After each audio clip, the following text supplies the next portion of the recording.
Very comfortable. ఎందుకంటే ఖడ్గం అప్పుడు బలవంతంగా ప్రొడ్యూసర్స్ కూడా వద్దన్నారు. నేను వేరే హీరోని చేస్తాను, 2 కోట్లు ఎక్స్ట్రా ఖర్చు పెడతాను, శ్రీకాంత్ వద్దు అన్నారు. అనేసి నా ఎదురుగుండానే చెప్పడం ఈ డిస్కషన్.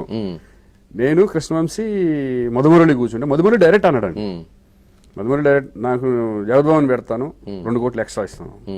అందుకని చుట్టాలు అంటే ఒకటే అన్నాడు, జగపత్ బాబు అందరు మనందరు ఫ్రెండ్సే, కానీ ఈ క్యారెక్టర్ నాకు శ్రీకాంతే కావాలి, శ్రీకాంత్ అని నేను సినిమా చేయను, నువ్వు ఆలోచించుకో, లేకపోతే వేరే ప్రొడ్యూసర్ ఉన్నారు నాకు రెడీగా, నేను శ్రీకాంత్తోనే చేస్తాను. అది కాదు, ఫ్యామిలీ సబ్జెక్టులు చేస్తున్నాడు, ఇంత పవర్ఫుల్ క్యారెక్టర్ ఎట్లా?